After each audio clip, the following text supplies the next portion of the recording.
Hey guys, this is DJ here, and today I am back in Planet Coaster 2, building some great stuff. But anyways, according to this title, this is going to be a little more interesting because I feel like I should be giving you guys a little tutorial of how to add nature to your park, because nature is very important to add. Obviously, it's good to add, the urban kind of style, like what cities look like, but technically this is like a theme park, and it's good to have nature all around, even if it's just simple trees or just put some good rocks in around the area.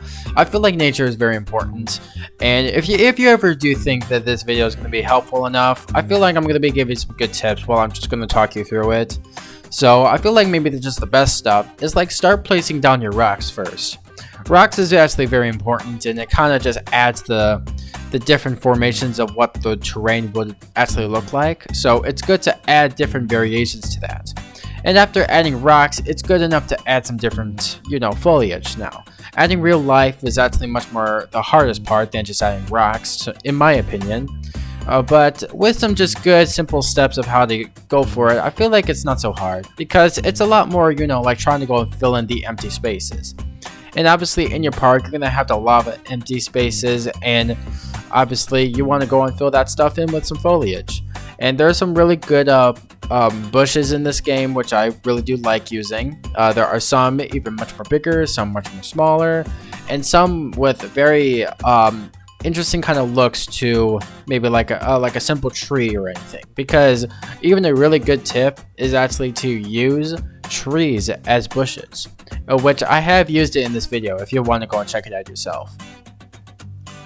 So when trusting your gut with like what kind of bushes to use, try to use anything that could really cover up a lot of things, but also just scatter it all over the place and make sure to use like different types, but don't be afraid to even use the same one. I always use the same bush all the time, and it's good to add like different sizes and everything, because now in this game you can actually resize everything, which is really useful.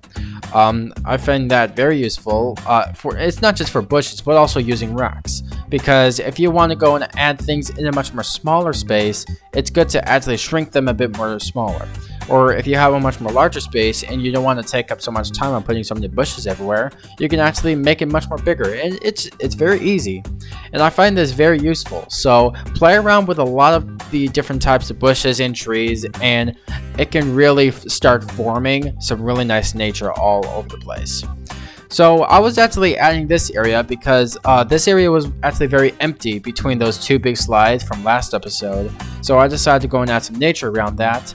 And really, I really do think that this video will be super helpful for anyone who is struggling how to add nature to their world, because it's just very important, and obviously you just don't want to have anything as a blank canvas, and it's good enough that you should maybe start playing around with certain bushes, but also the rocks as well.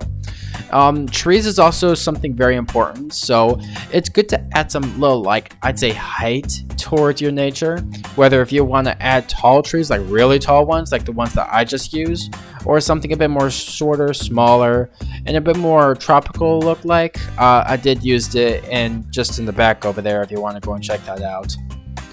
But I really do hope that this video kind of gave you a little interesting tips of how to use nature all over the place.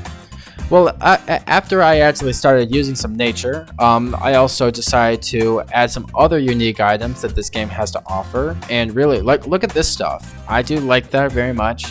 So that's another really good tip out there. But also, using brushes is also another idea. So if you have some, if you can still see the plain old grass even after placing all your nature, start painting the grass, painting it a different brush, because now you can actually have a better background of what it really looks like, and that kind of adds a much larger texture, and it's really good.